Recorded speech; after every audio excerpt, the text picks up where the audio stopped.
Right on, right on, right. Okay.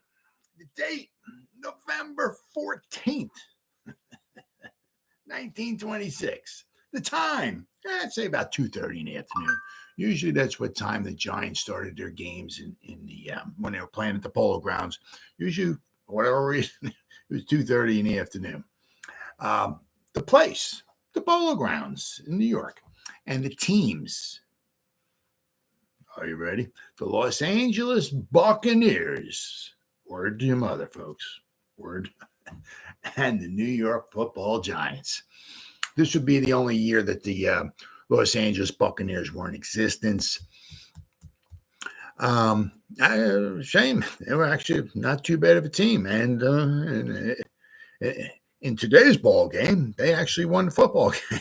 So, but yeah, it's one of the things that I love about the NFL back then. Obviously, it was the American Professional Football Association for 1920 and 21, but after that, 1922 on, it's been the NFL.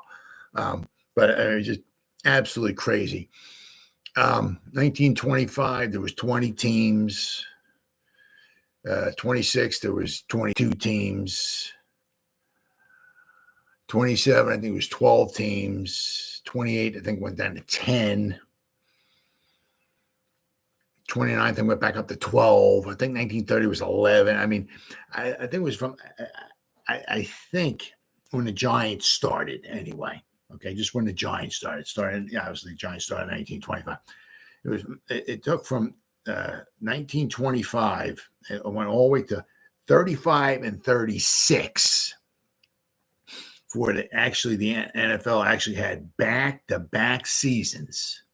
But I'm just talking I'm not talking about 1920, 21, 22, 23, 24. I'm not talking about those first 5 seasons. I'm talking when the Giants started. It took from 1925 to 1935 and 36 before they had back-to-back seasons, the NFL with the same amount of teams in there. 35 and 36, they had 9 teams in 35. In 1936, they had 9 teams. They're just, it's just crazy. I mean, teams coming, teams going, teams folding, some teams folding halfway through the season. Some teams, played, home and away. Some teams just played on the road, like the Buccaneers.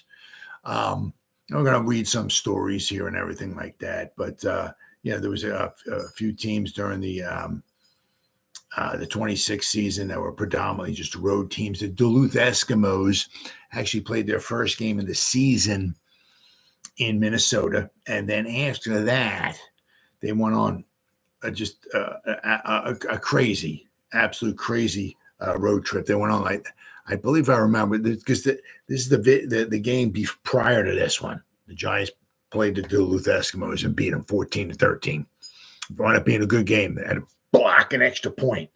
It was like in the final minute of the game. Tilly Voss came in, blocked it,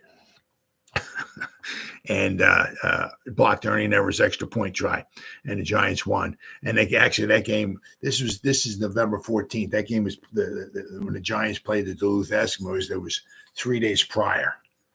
I mean, I'm going to go over the schedule here too. The Buccaneers were rather busy too in November, but if you this game here, gotta move the chair for my buddy Randy. Come on in, buddy. Come on in, good boy. The Giants, they played a game on November 2nd. So from November 2nd to here, November 14th, the Giants, so whatever that is, like 12, 13 days, the Giants played 4 games. So they were a little tired. However, I'm going to go over the Buccaneers schedule as well too. They played from the 7th to the 14th. In 8 days, they played 3 games. So and pretty much they were a road team. There was no go home and let's rest up with the family and all of that. And we got a couple home games coming up so we can rest up. No, there was none of that for them.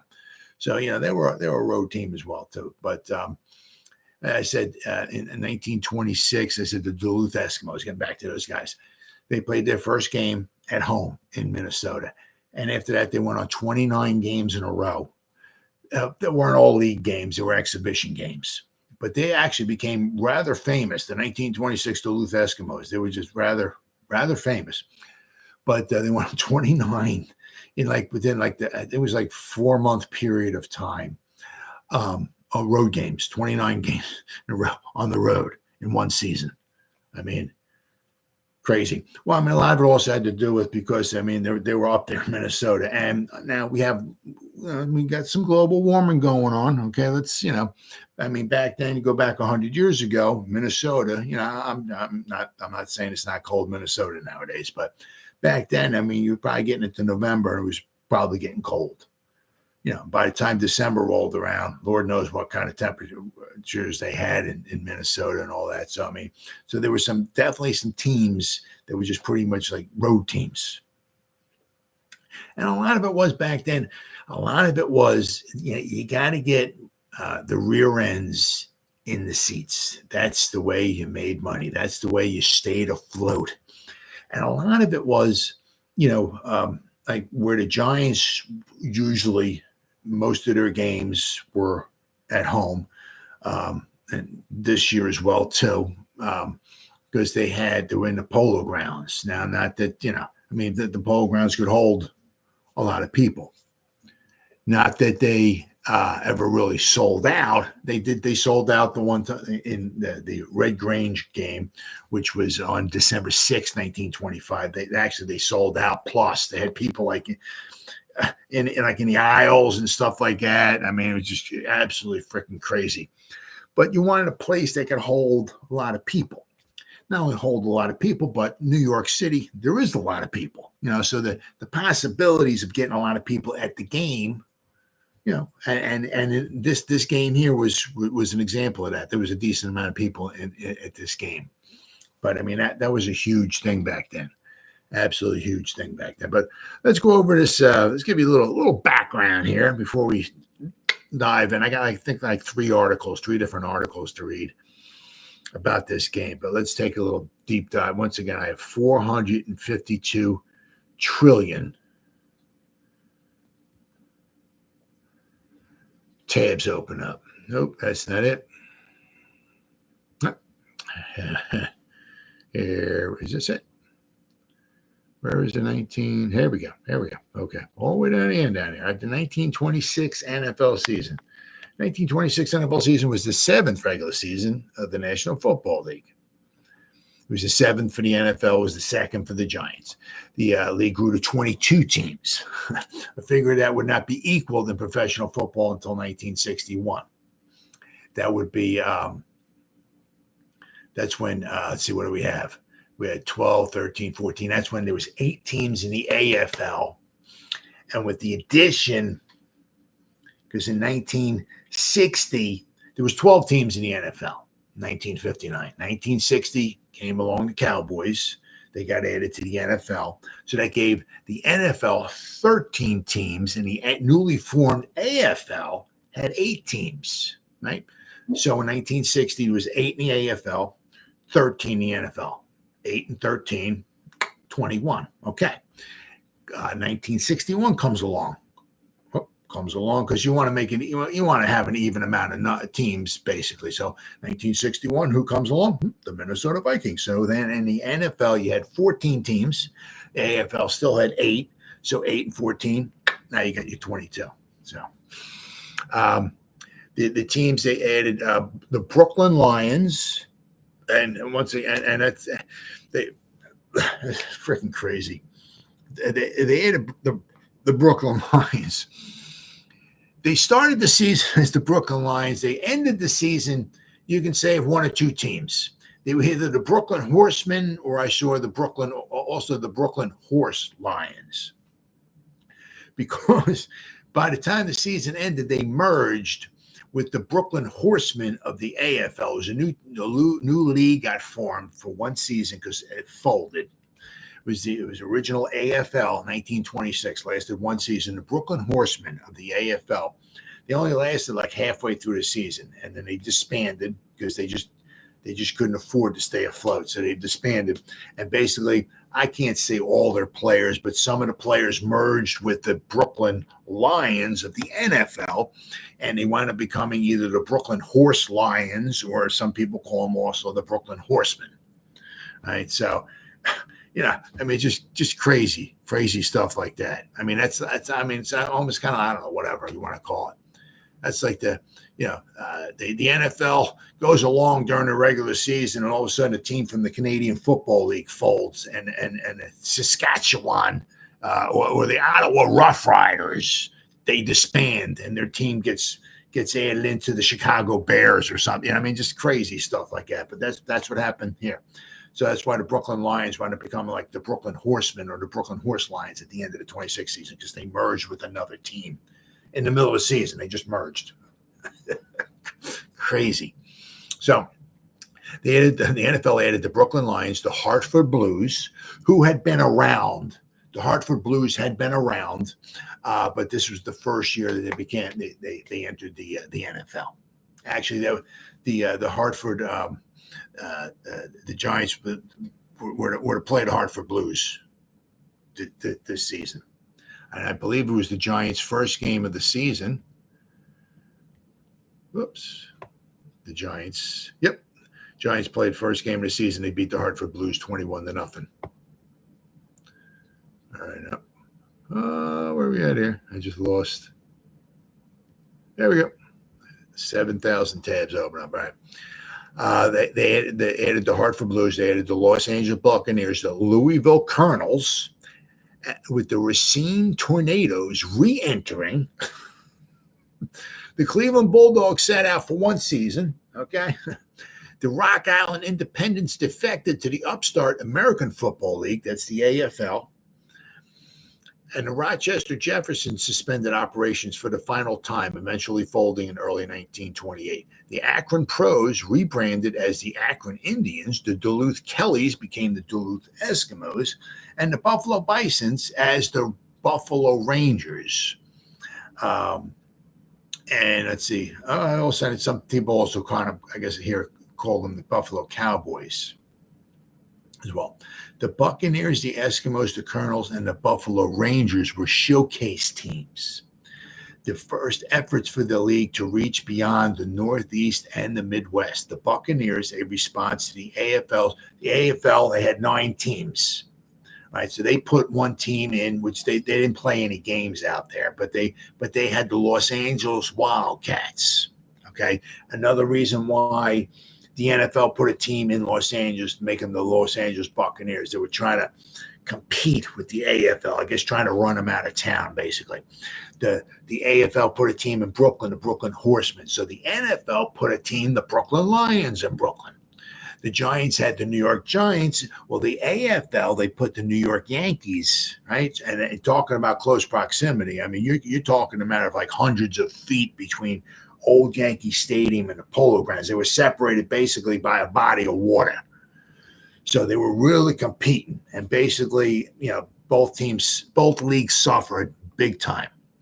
Giants lost money. A lot of teams in the NFL lost money or, suffered big time. The AFL, couldn't stay afloat after one season. It was a mess. It was really, really a mess. Let's see. So the Buccaneers, they represented the state of California, the Eskimos, the far northern plains, while the Louisville Colonels represented the southern United States, and the Rangers, the Buffalo Rangers, represented the state of Texas and other areas of the southwestern United States. The 4 teams, except for the Rangers, all primarily were used as traveling teams. 3 of the 4 teams only lasted the one season, and the Buccaneers would be one of them. The Buccaneers and the Colonels both folded, while the Rangers reverted to their previous status as the Buffalo Bisons. And only the Eskimos returned back for the 1927 season. And I believe the 27 season, was the last season that the Duluth Eskimos were in the NFL, because the 1927 season for the Duluth Eskimos was very bad, very, very bad. In mid-November, okay, here we go, the Brooklyn merged with the AFL's Brooklyn Horsemen and stayed in the NFL, playing one more game as the Lions before changing its name to the Brooklyn Horsemen for the last 3 games. The Frankfurt Yellow Jackets were named the NFL champions after finishing the season with the best record. There were 14 victories, with the most of any NFL in any NFL season to that point. Well, they also played 17 games. I mean, they were good. They were 14-1-2. So they were a very, very good football team. But they had 14 wins because they played 17 games. Do they have it here? They got to have it here. I mean, we look here. I mean, the Louisville Cardinals played 4 games. The Hammond Pros played 4 games. The Columbus Tigers played 7. The Racine Tornadoes played 5 games. The Dayton Triangles played 6 games. You know what I mean? So it was a different amount of games. I mean, as I said, and then you got the Frankfurt Yellow Jackets. They played 17 games. They were 14-1-2. Let's see. Their 14 victories were the most in the NFL season to that point, a record that would not be bested until the 1968 Baltimore Colts, who won 15 games. They won 13 during the regular season, and then they won 2 playoff games. They beat the 1968. They beat the Vikings in the playoffs, and then they beat the Cleveland Browns in the championship game. So the Baltimore Colts, they lost in 1968. They lost 1 game. They were 13-1. They lost to the Cleveland Browns, right? So they were 13-1. The first round of the playoffs, they beat the Minnesota Vikings. And then, so that game, they were 13-1, so that put them at 14-1. And then in the championship game, right, the NFL championship game, they was it 34-0. And they killed the Browns, killed them 34-0. They got revenge on the Browns, killed them. So that gave them 15 wins. So they were 15-1. Now they would have had 16 wins if they went on to the Super Bowl and beat the Jets, but as we know, that didn't happen. After the season, the Philadelphia Inquirer lobbied for a World Series-style game between the Yellow Jackets and the AFL champion Philadelphia Quakers. The NFL champion and the AFL champions, okay, were the Philadelphia Quakers, right? Interestingly enough, the 1926, the AFL champions, the Philadelphia Quakers, were coached by Bob Folwell, who was the 1925 New York Football Giants coach. After the 25 season was over, Bob Folwell was a fantastic football coach. He was good in the pros, and he was very good in college. Well, they lured him away from the Giants. I guess the old do-re-mi kind of lured him away, and he became the head coach of the Philadelphia Quakers, and they wound up being the champions. But that championship game between the Yellow Jackets and the Quakers never happened. And interestingly enough, the Philadelphia Quakers and the Frankfurt Yellow Jackets, who were in Philadelphia as well too. So both champions of each league were both from Philadelphia. Right? The Quakers owner challenging the Yellow Jackets, but ultimately the NFL denied permission to this game to be held. So don't know why, but the NFL did not want the game being held. Is what it is. All right. So the Los Angeles Buccaneers of the 1926 season. All right, the Los Angeles Buccaneers were a traveling team in the National Football League during the 1926 season, basically representing the city of Los Angeles, California. Like the Los Angeles Wildcats of the AFL, the team never actually played a league game in Los Angeles. It was operated out of Chicago with players from the California colleges. Now I'm going to go over their roster, and pretty much everybody, I think one guy went to Pennsylvania. We're going to go over it, but almost there was 1 or 2 guys that maybe didn't go to the pros. Everybody else was from out there. The historian Michael McCambridge has stated that the Buccaneers originally planned to play in the Los Angeles Memorial Coliseum and became a road team only after the Coliseum Commission refused to allow pro teams to play there. But I'm going to go over something a little interesting in just a second here after I'm done reading this. However, the difficulty of transcontinental travel in that era before modern air travel must have been a major factor in the decision to base the team in the Midwest. I mean, there's no, you're not getting on a jet and 3 hours later you're there. Plus, I mean, money was so important back then. I mean, I don't know what it cost. It would cost to put a team on a train, drive them out or whatever, out to Los Angeles to play, and then bring them all the way back. I mean, I don't know what it costs, but I'm sure it wasn't cheap. If you got to do that with your whole team, it gets expensive, right? And I said everything back then was all about money. It was very, very difficult. So I mean, so it didn't make much sense for teams to be going out there to Los Angeles. So I mean, the best thing to do if they were going to have the Los Angeles team, unfortunately for them, they were pretty much a road team, right? Let's see here. Especially considering that there were numerous other stadiums large enough to accommodate an NFL team, the Rose Bowl and Wrigley Field of Los Angeles being among them. Had the league desired to pursue that route. Despite being rejected by the Coliseum, the Buccaneers did play 2 true home games in Los Angeles, both of them exhibition games against the AFL's New York Yankees in 1927. The Buccaneers also played 2 games in San Francisco, including the last game of the Buccaneers' existence, an exhibition game against the Wildcats, with the Buccaneers being shut out 17-0 on January 23rd, 1927. Because of this, the NFL officially considers the team home city to be in Los Angeles. Now, it's interesting because, their coach that apparently had a couple coaches, looks like during the season here. One of them was Tut Imlay. Okay, I love that name. And the other one was Brick Muller. Looks like. Well, Tut Imlay actually wound up, I think, in the 1927 season. Let's see, played for the New York Football Giants. Yeah, yep, Tut Imlay. Not King Tut, but Tut Imlay.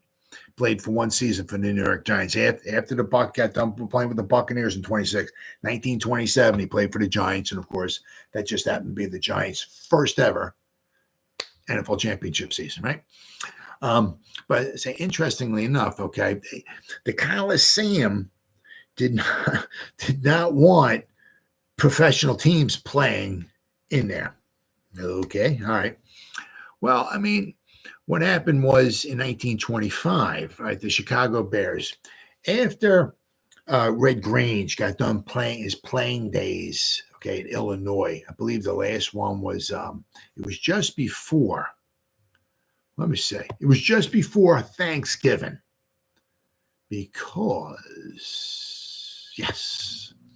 Because Red Grange's first game ever with the Chicago Bears was against the Chicago Cardinals in 1925. It was on Thanksgiving, November 26th. So Red Grange was like, if you took Michael Jackson, Michael Jordan, like maybe Babe Ruth and Jesus Christ, rolled them all into one.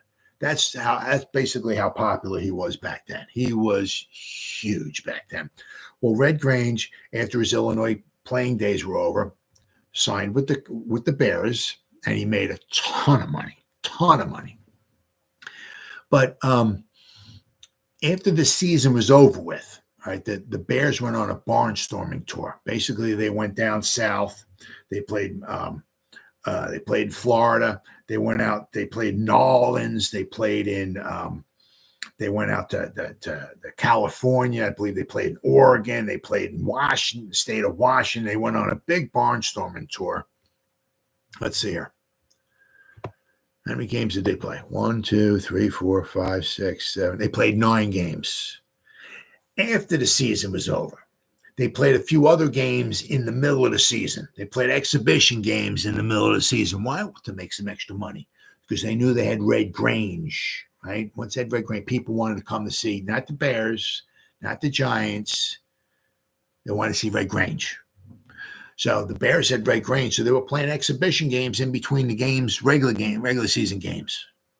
Right? Could you imagine that happening nowadays? Right? That would be crazy. But after the season was over with, the Bears with Red Grange. Now, he didn't play all the time because he was playing so many games. He got beat up. Actually, when the Giants played the Bears in Chicago, it was the Giants' last game of the season was on December 13th, 1925. The Giants went and played. It was called, I think, Cubs Park. It wasn't called Wrigley Stadium at the time, I don't think. It hadn't changed the name yet, but the Giants went and played the Bears in Chicago, December 13th, 1925. It was against Pittsburgh. Yeah. On December 10th, Red Grange and the Bears, 2 days before they're supposed to play the Giants, they played a exhibition game against the Pittsburgh All-Stars at Forbes Field, and Red Grange got injured. Okay, and he couldn't play against the Giants. He injured his arm, couldn't play. So, so they were lining up all these games, and for some reason, I don't know what they were smoking back then, but they figured that, and these guys were playing 60 minutes of football, a lot of them, not so much Red Grange, right? But a lot of these guys were playing 60 minutes of football. So some reason, I don't know, they thought that they could play like almost every day, 60 minutes of football every day, and everything would be hunky-dory. Anyway, but after the season was over, because the Bears had Red Grange, they went on a tour. As I said, they played 9 games. They played in Florida, then they played in Tampa, then they played in Jacksonville, Florida, then they played in New Orleans, right? Then they played California, then they played in Portland, Oregon, then they played in Seattle, Washington. So they went down south, they went to New Orleans, and they hit out to California, and then they went up the West Coast. They played 9 games after the season was over. So basically, the first game they played was on Christmas Day in the Coral Gables Collegians. All right, it was on Christmas Day, 1925, and by the time they played 9 games from December 25th to January 31st. So basically, like 5 weeks, they played 9 games, and all that traveling, right? But interestingly enough, I was going to say one of the games they played, since the Los Angeles, whatever reason, the Los Angeles didn't want professional football teams playing in the Coliseum, but it was on January 16th, 1926. The Chicago Bears went out to Los Angeles to play the Los Angeles Tigers at the Los Angeles Coliseum, and 70,000 people, basically because it was Red Grange. If it was just the Chicago Bears playing the Los Angeles Tigers, which is basically pretty much a group of all-stars, okay? But it was just the Chicago Bears and the Los Angeles Tigers. They might have had maybe, I don't know, 10,000, maybe 5,000 people, because it was Red Grange. They had 70,000. But you could see what the possibilities were, okay, if you had a star or, there was a possibility of NFL teams going out there, maybe drawing in some fans. But for whatever reason, the Coliseum did not want that. And it's got this one article here. Is this it? There we go.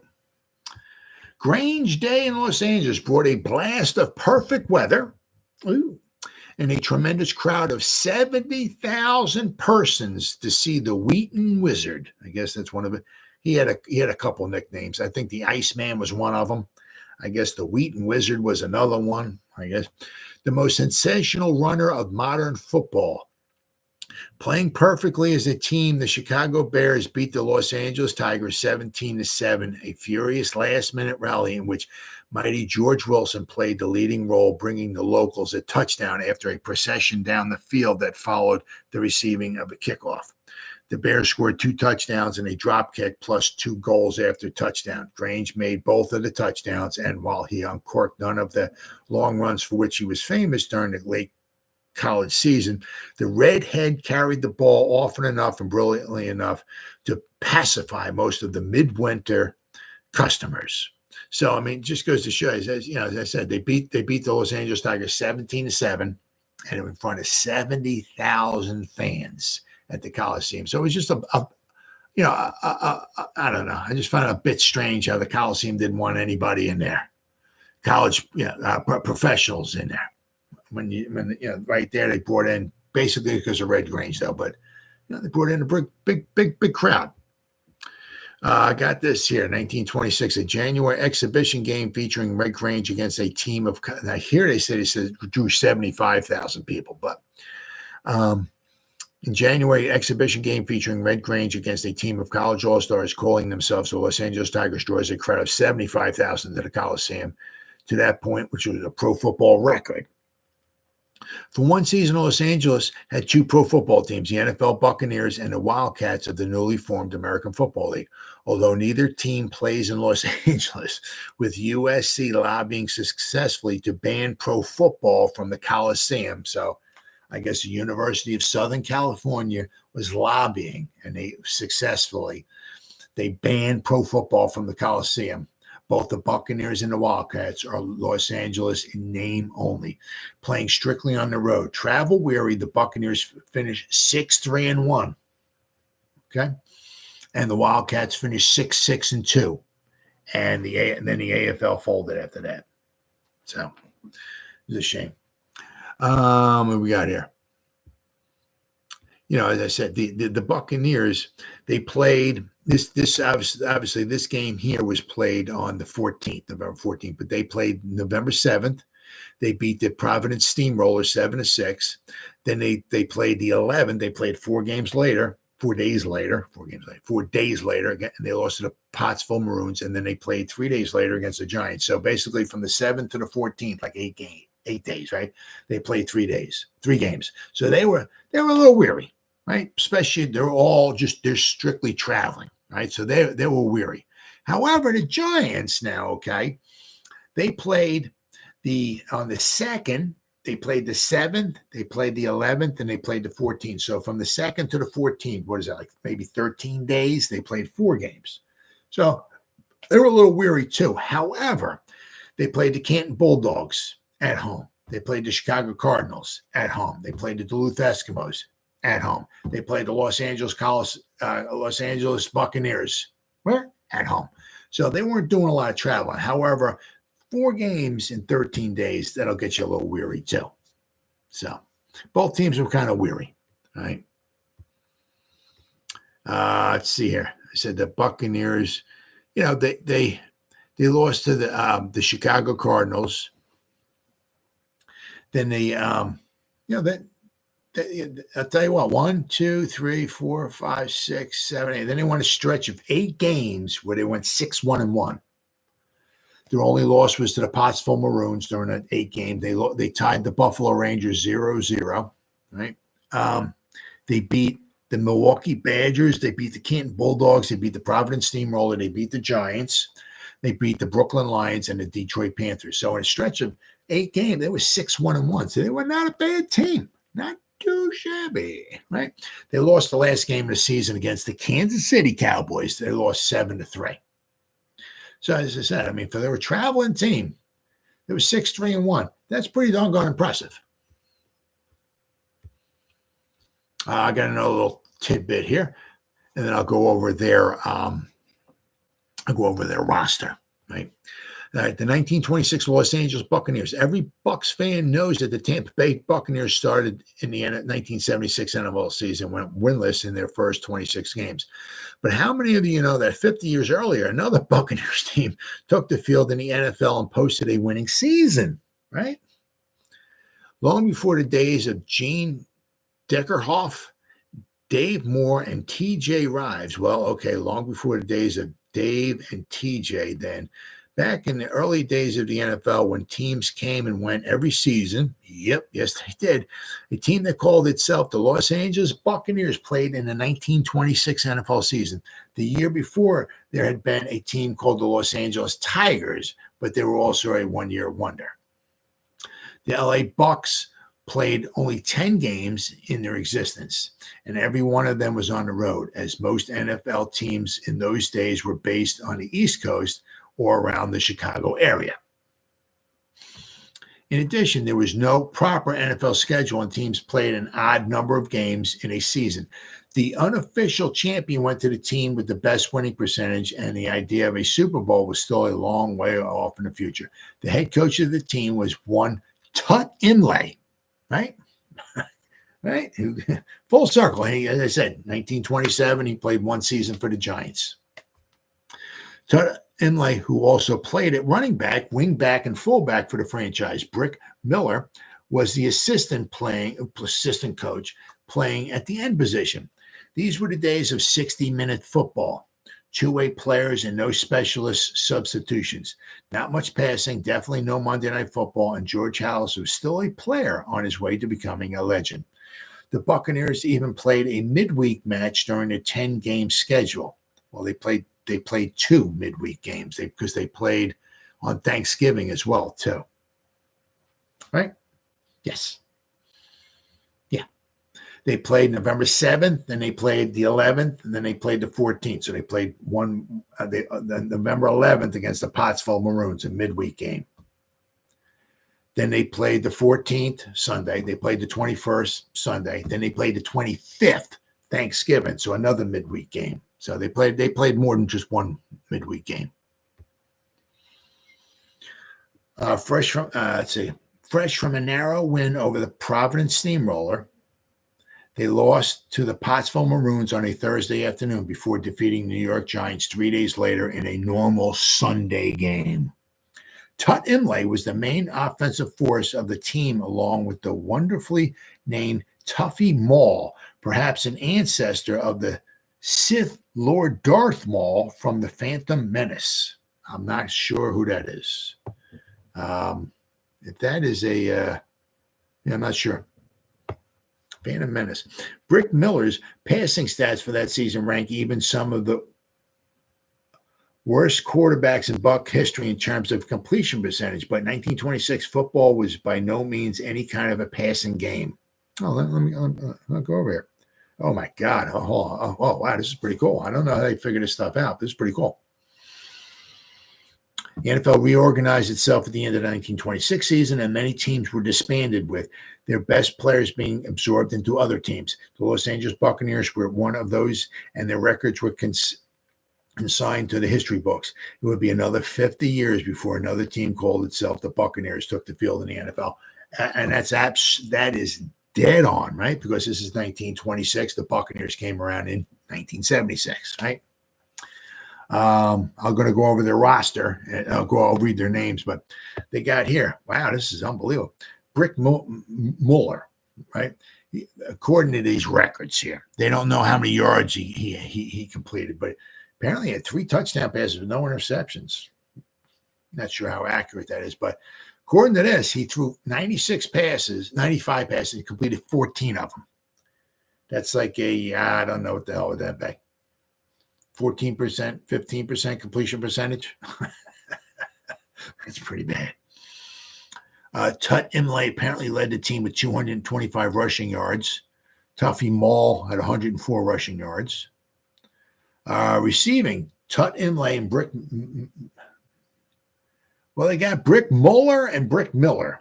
I guess it's the same person.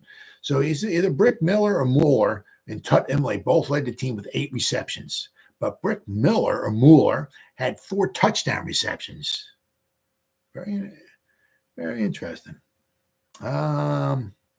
Kicking. Looks like they were 5 out of 9 kicking field goals. And they only kicked 2 out of 10 extra points. Ooh, not very good. Not very good at all. All right, so let's go over their roster here real fast, okay, before so they went 1, 2, 3, 4, 5, 6, 7, 8, 9, 10, 11, 12, 13, 14, 15, 16. They had 18 guys on their team for the whole season. So that's not a lot. The Giants had far more than that.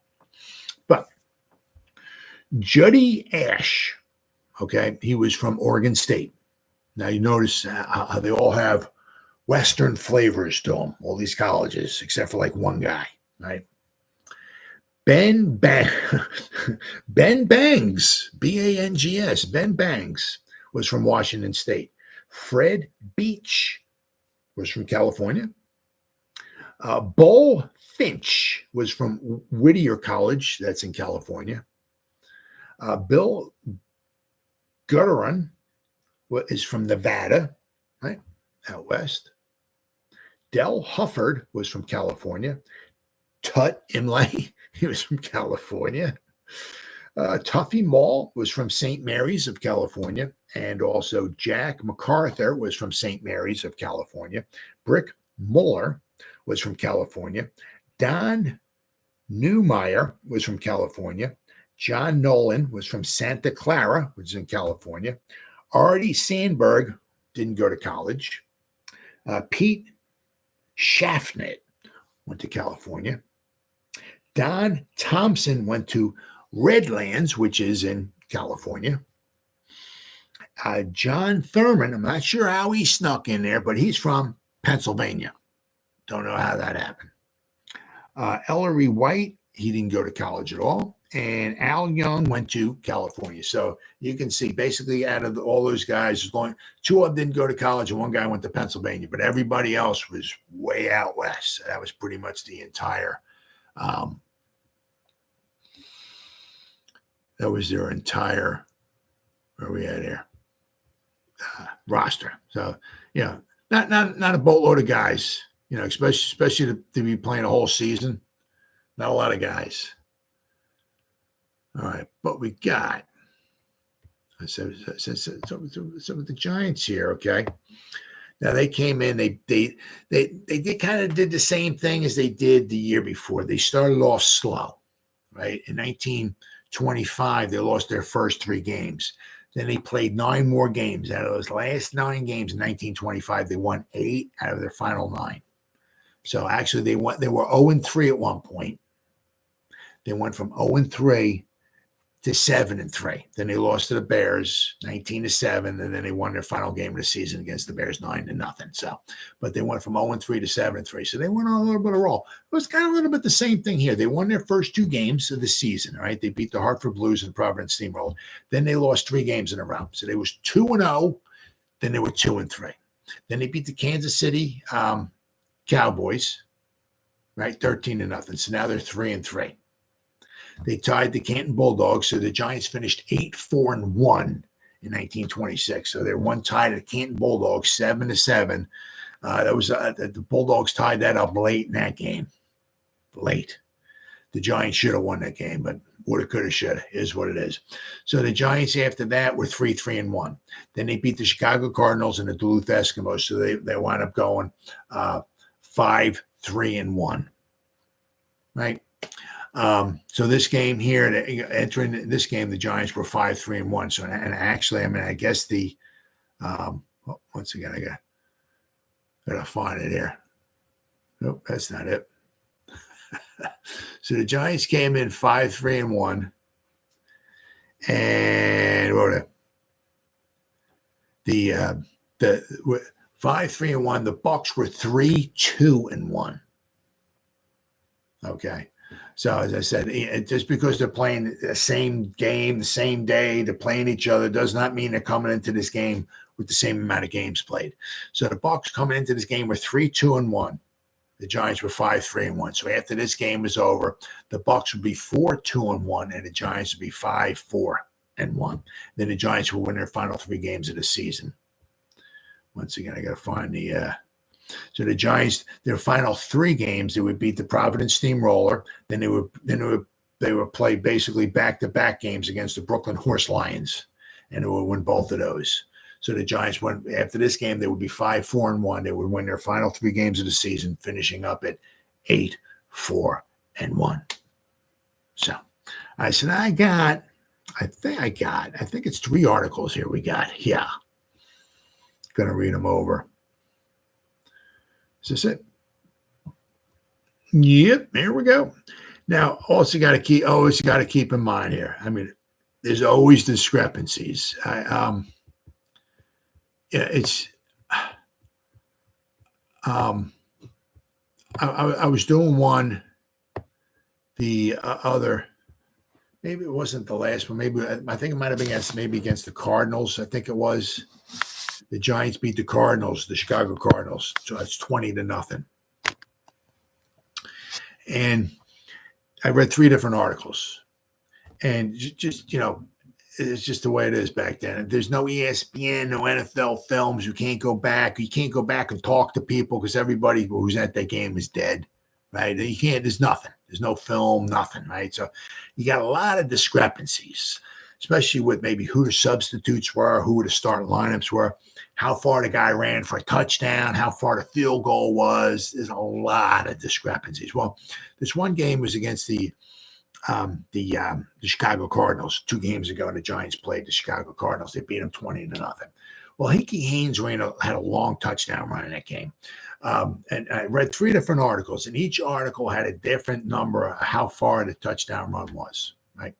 One of them, one article said he ran 80 yards for a touchdown. Another one said it was 75 yards for a touchdown. The next one said it was 74 yards for a touchdown. The one that said it was 74 yards actually said in the description, said the Giants had the ball at the 26-yard line. Well, it was 26. You go all the way to the other, that's 74 yards. That makes sense to me. But then also in the same 3 articles, one article said there was 10,000 people. Another one said, I think there was 8,000 people. And another one said, I think there was 5,000 people. So a lot of discrepancy. So as I read these articles, if there's a little discrepancy here and there, that's what it was back then, right?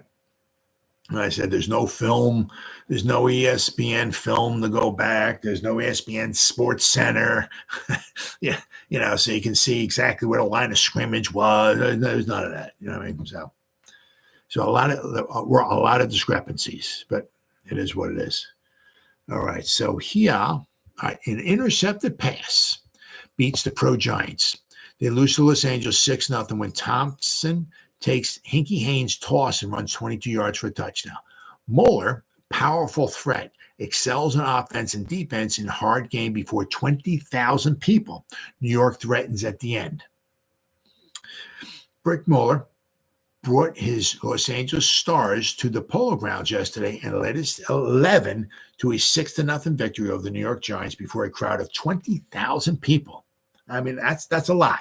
That's a lot of people. Although the 1 touchdown margin indicates that the teams were well matched, Moeller's 11 threatened repeatedly, being halted by the sterling defense of the New York line. The scoring play came like a flash of lightning just a few minutes before the end of the first half. Hickey Haynes attempted a toss a forward pass, but the California linesman surged through and rushed at Haynes, who was waiting for a receiver to get clear. Just as he drew back his arm to throw the ball, Thompson, left guard, hurtled himself through the air. Haynes made his throw, but Thompson clutched the ball in midair and darted past the surprised Haynes for 22 yards and the 1 touchdown of the afternoon. Tilly Boss, right, blocked the try for extra point. Now, Tilly Boss, right, he's also the one who blocked the extra point. The guy is an extra point blocking specialist. He's the one the week before blocked Ernie Nevers' extra point. The Giants won 14-7 against the Duluth Eskimos. The Duluth Eskimos scored pretty much right about the last minute of the game. Well, Ernie Nevers went to kick the extra point to tie it up. At least tie it up, and the game would have just pretty much ended in a tie. Tilly Boss would have none of it. He broke through, blocked it. The Giants wound up winning 14-13. So Tilly Boss blocked back-to-back games, blocked extra points. The Los Angeles 11 completed 2 out of 6 attempted forwards, while the Giants also completed 2. But 2 more were grounded, and Giants had 5 intercepted passes. Haynes did well when he had an opportunity to perform, but he was closely watched. In the opening half, the New Yorkers failed to make a first down. Could you imagine how freaking boring that is? Your team the whole first half and you don't make a first down? While the orange and black Coast Stars rolled up 6 first downs. Giants' attack improved. With Jack McBride inserted in the lineup late in the final quarter, the Giants' attack improved. McBride's bullet-like rushes gaining 5 first downs.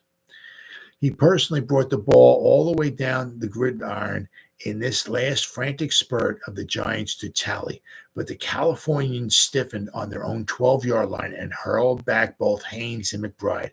Unable to gain through the line, the Maroons resorted to the air with fatal results. Finch intercepted the toss, and the Giants' threat was over.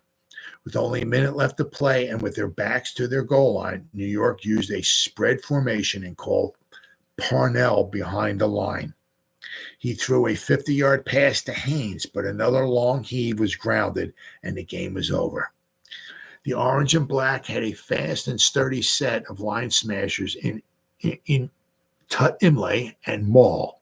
who ripped through the Giant line repeatedly for gains. Joe Alexander and Nesser, the non-collegian, did fine defensive work for the red and blue. Immediately after the opening kickoff, Los Angeles started a march in the direction of the New York goal line.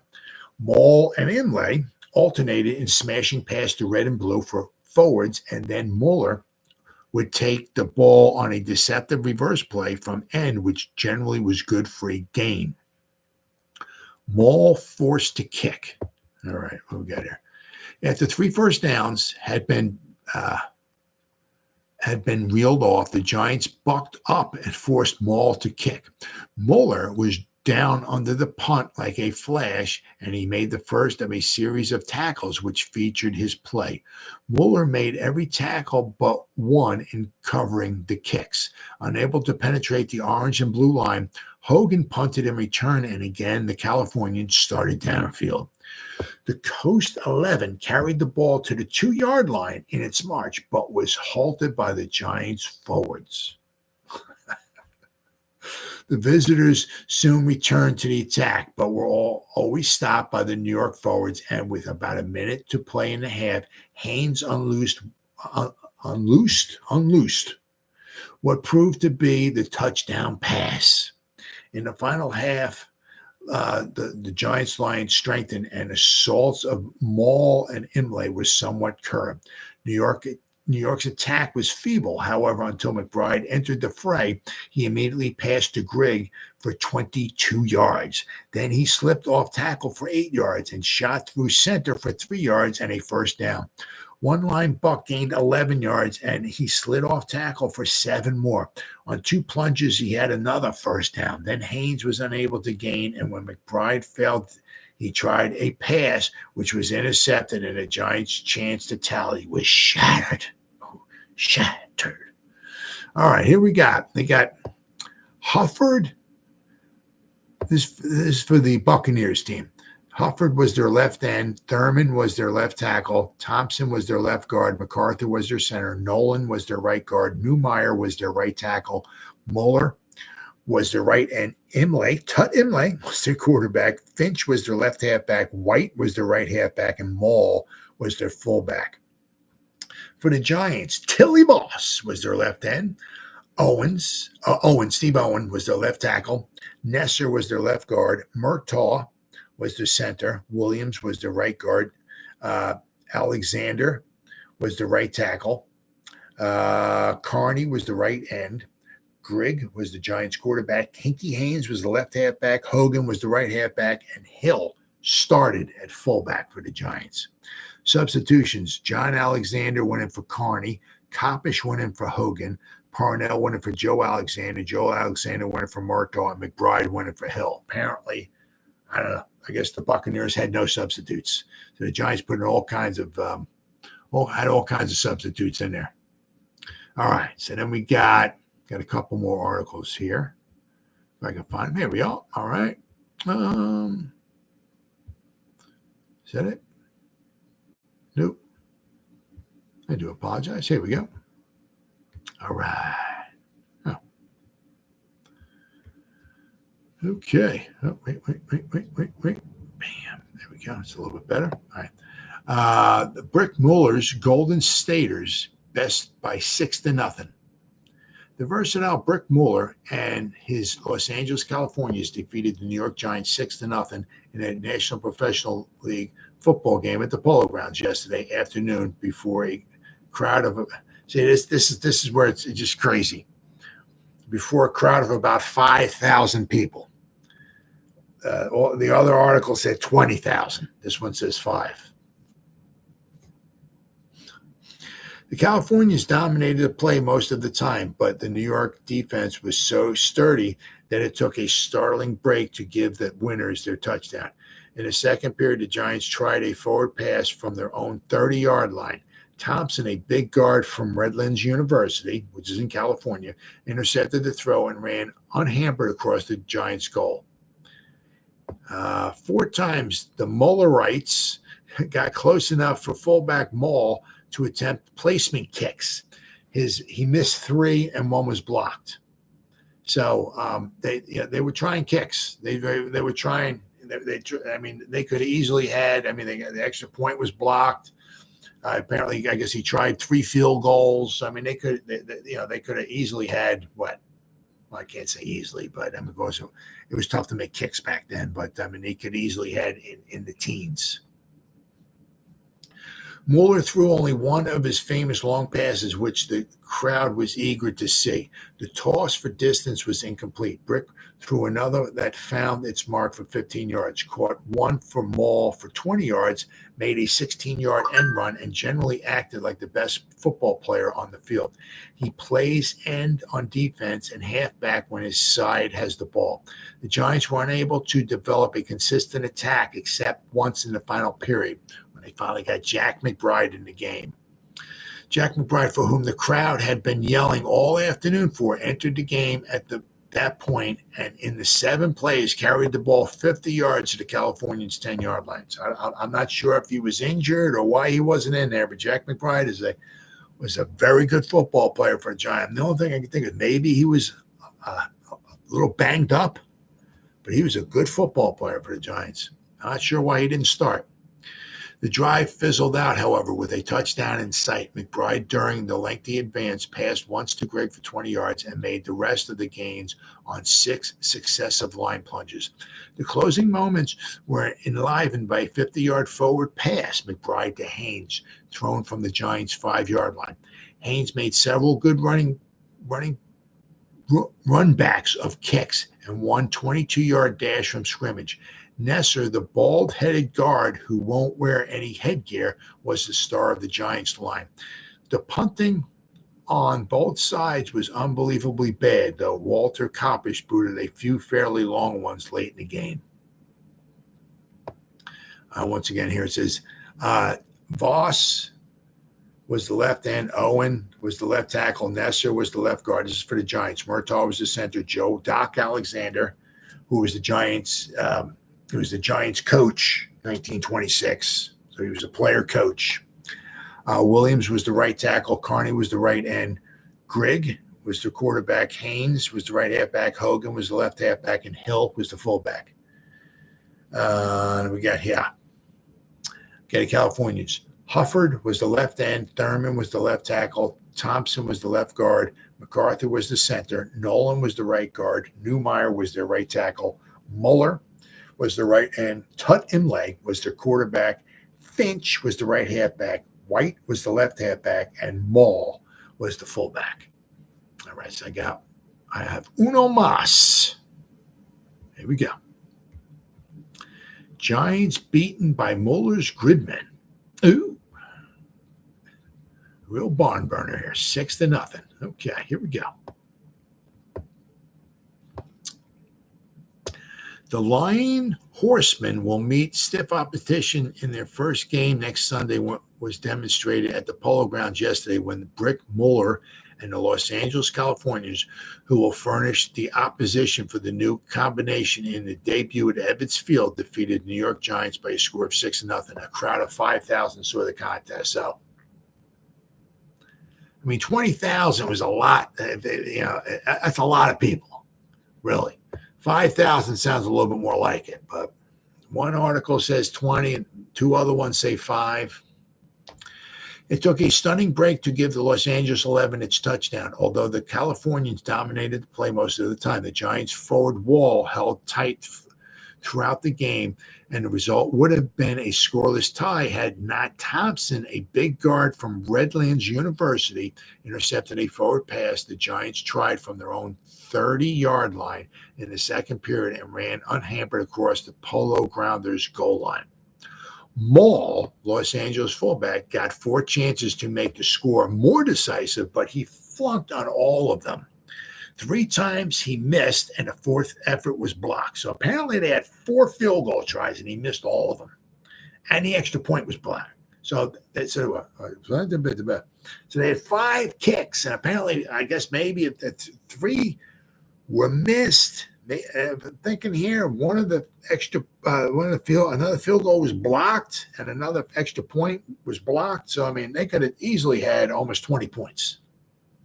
Well, not easy. Once again, I said it's very difficult back then to drop kick a ball. It was tough. It was not easy.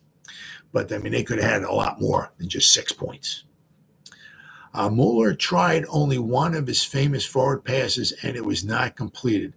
But he was easily the best player on the field. He tossed a short forward for 15 yards, received one from Maul for 20 yards, made a 16-yard run, and did many other little things to make himself useful to dear old Los Angeles.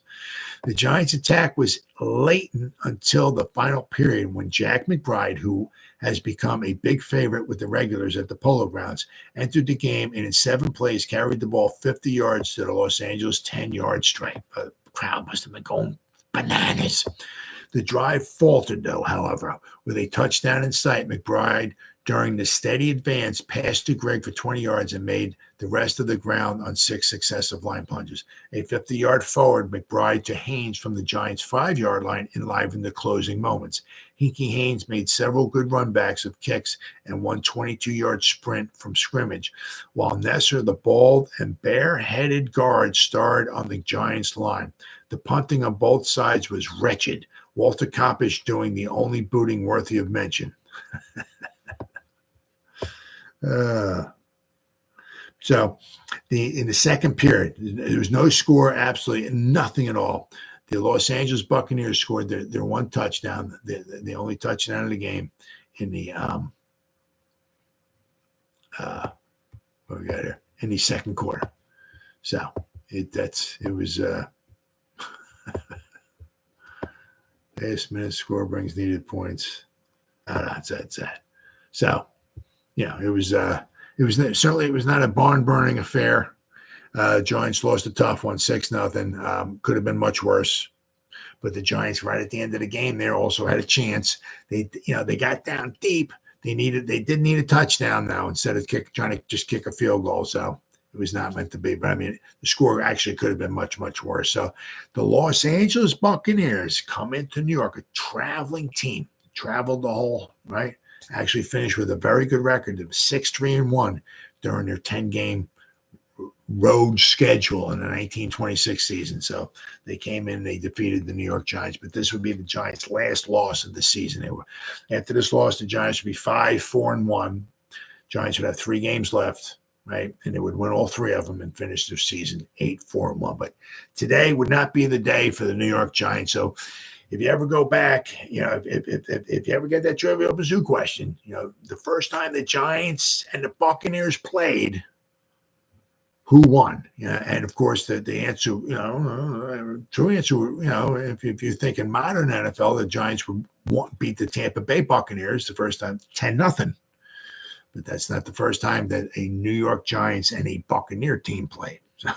So if you ever get that Trivial Pursuit question, you say, well, it was November 14th, 1926, the Los Angeles Buccaneers beat the New York Giants 6-0. So that's pretty much what happened on this date, November 14th, 1926, in New York football Giants history. See you next time.